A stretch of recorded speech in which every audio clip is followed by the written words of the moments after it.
So I always get this question asked by my kids. They're like, Dad, what do you do? So how I explain it to them is really about, it's about like cell phones. So you get postpaid and prepaid. Prepaid for me is really the tin.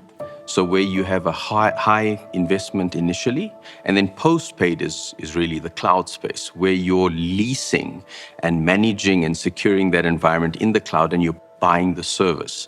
My name is Joel, and I look after the Microsoft, SAP, and security practices within the cloud area at Vodacom Business. Working at Vodacom Business, I think, is a privilege because we are at the core.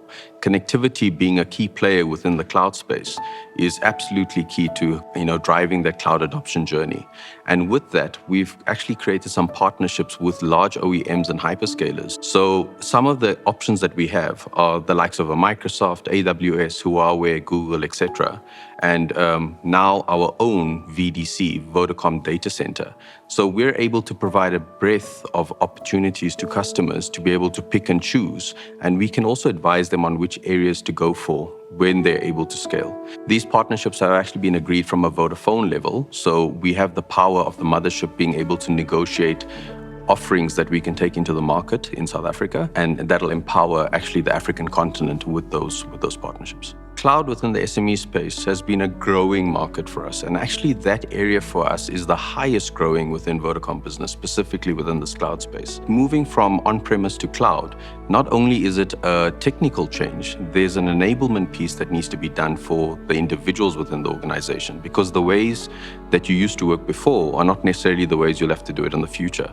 So that digital enablement piece for us is really key and a huge differentiator. We engaged with a customer last year that was initially looking at having their head offices in Cape Town, and they wanted to start another branch within Johannesburg. And literally within a few days, after signing the agreement, creating the environment within the cloud space, they were able to operationalize their business within Johannesburg.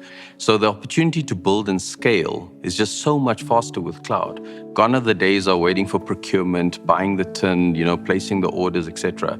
It's literally go onto a portal, select what you want, and then within a couple of minutes, you have that environment ready. The partners can also bolt on additional services. As an example, at Vodacom Business, not only would we look at the cloud space, but there's connectivity involved. There are other subsidiaries that we have that can provide the solutions as well. So holistically, you'd be able to get a more managed service approach from a partner versus directly from an OEM.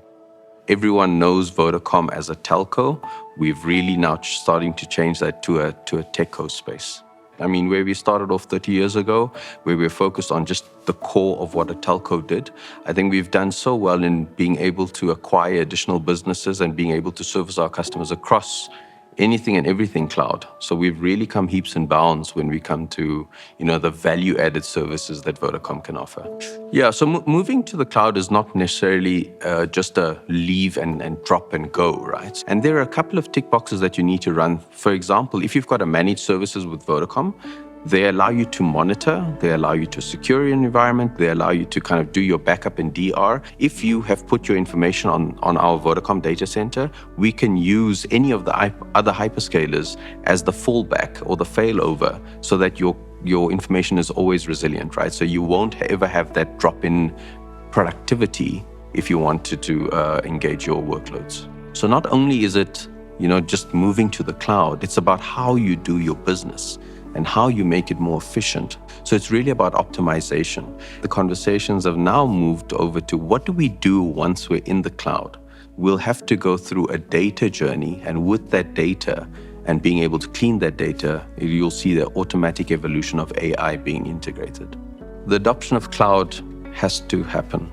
It will only advance the lives of citizens and everyone within South Africa and the African continent. Together, let's build the extraordinary.